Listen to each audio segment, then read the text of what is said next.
Si le grain de blé tombé en terre refuse de mourir,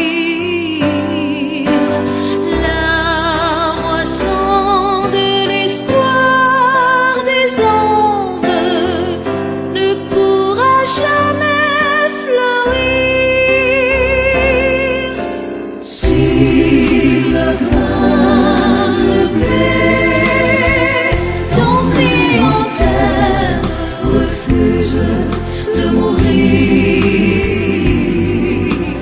la moisson de l'espoir des hommes ne pourra jamais fleurir.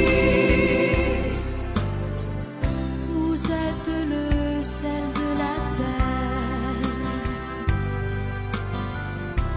vous êtes la lumière du monde. Le Seigneur soit avec vous. Évangile de Jésus-Christ selon Saint Jean. En ce temps-là, il y avait quelques Grecs parmi ceux qui étaient montés à Jérusalem pour adorer Dieu pendant la fête de la Pâque. Ils abordèrent Philippe, qui était de Bethsaïde en Galilée, et lui firent cette demande: nous voudrions voir Jésus. Philippe va le dire à André, et tous deux vont le dire à Jésus. Alors Jésus leur déclare: l'heure est venue où le Fils de l'homme doit être glorifié. Amen, amen, je vous le dis, si le grain de blé tombé en terre ne meurt pas, il reste seul. Mais s'il meurt, il porte beaucoup de fruits. Qui aime sa vie la perd, qui s'en détache en ce monde la gardera pour la vie éternelle. Si quelqu'un veut me servir, qu'il me suive. Et là où moi je suis, là aussi sera mon serviteur. Si quelqu'un me sert, mon Père l'honorera. Maintenant mon âme est bouleversée. Que vais-je dire? Père, sauve-moi de cette heure. Mais non.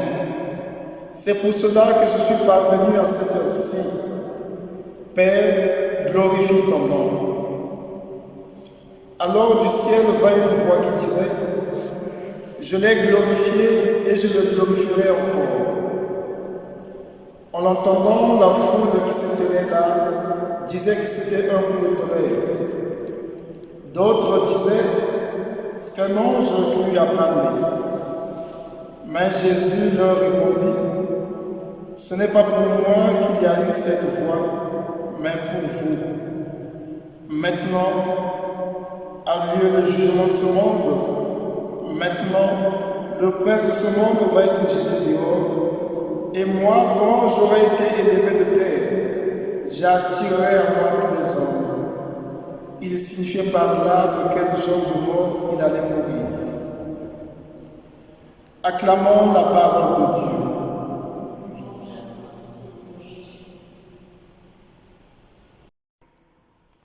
En ce 5e dimanche du temps de Carême, l'Église nous donne de méditer sur ce texte de Saint Jean.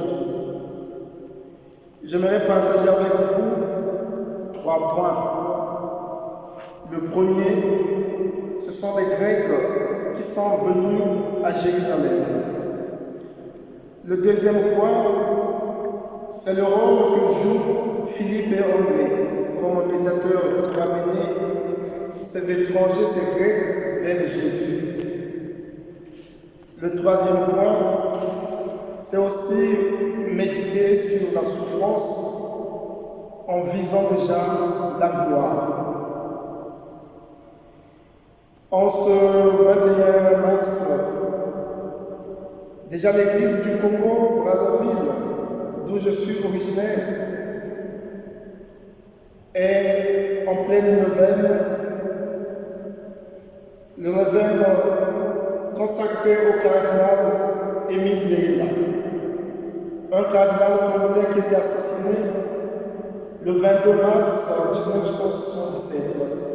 C'est cette chasuble que j'ai portée et qui a son effigie derrière. Émile Liénard a aussi voulu donner sa vie pour la paix dans ce pays. Comme nous venons de l'écouter dans l'Évangile, Jésus nous dit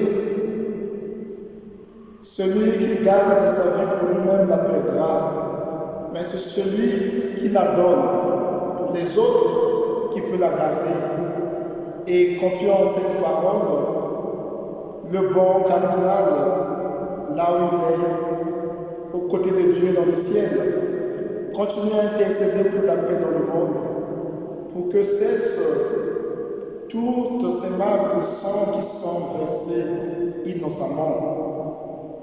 Pour revenir au texte qui nous est donné comme méditation, les Grecs sont venus de loin, d'une terre étrangère. Ils se sont rendus à Jérusalem pour voir Jésus. Leur demande, nous voudrions voir Jésus. Pendant ce temps de carême, ce qui nous est aussi demandé, c'est ce mouvement de conversion, de revenir vers Dieu, vers le Père. Aller vers le Père. Comme les Grecs viennent vers Jésus, nous voulons voir Jésus. Chacun de nous peut aussi davantage entrer dans cette démarche de se mettre à la recherche de Jésus sans se fatiguer. Même si on ne semble pas le trouver, mais il est là. Comme le dit ce chant, tu es là au milieu de nos vies et c'est toi qui nous fais vivre. Tu es là au cœur de nos vies et c'est toi qui nous fais vivre. Tu es là au cœur de nos vies, bien vivant, ô Jésus-Christ, dans le secret de nos tendresses. Le deuxième point, c'est le rôle que jouent Philippe et André comme médiateurs. Ces Grecs qui viennent à Jérusalem ne vont pas voir directement Jésus, mais ils s'adressent à Philippe, qui est un des apôtres. Philippe ne va pas aussi directement voir Jésus, mais il en parle encore à son co-disciple, à son ami André, et tous deux vont voir Jésus pour lui dire qu'il y a certaines personnes qui veulent te voir. Le chrétien, comme les apôtres, doivent être aussi des médiateurs, c'est-à-dire ceux qui amènent les autres vers Jésus. Ils doivent être des facilitateurs. Nombreux ne connaissent pas bien le Seigneur, ou qui ne connaissent pas suffisamment. Chaque chrétien devrait se donner aussi ce devoir, j'allais dire cette mission, à la suite de ces deux apôtres, de savoir amener à Jésus ceux qui ont besoin de le voir, ceux qui ont besoin de le connaître. Et le troisième et dernier point de cette méditation,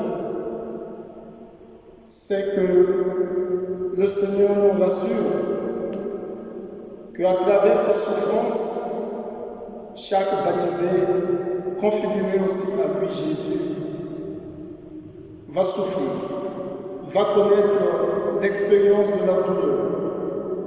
Mais la souffrance n'a pas le dernier mot dans l'espérance chrétienne, il y a la gloire. Jésus est passé par là, par la souffrance. Nous allons vivre cela dans les jours à venir durant la semaine sainte, où nous aurons la possibilité de méditer la passion de Jésus. Mais il n'y a pas de gloire sans passion. Il n'y a pas de Pâques sans vendredi saint.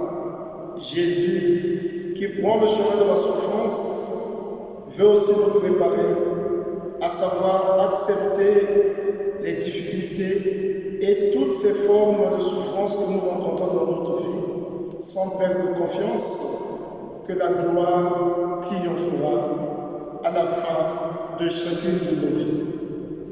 Au nom du Père et du Fils et du Saint-Esprit.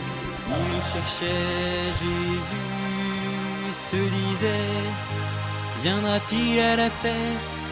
Tout le monde voudrait le voir. Tous penser d'un seul cœur. Nous voulons voir Jésus. Nous voulons voir Jésus. Nous voulons voir Jésus. Nous voulons voir Jésus. Nous voulons voir Jésus. Nous voulons voir Jésus. Nous voulons voir Jésus. Nous voulons voir Jésus. Nous voulons voir Jésus.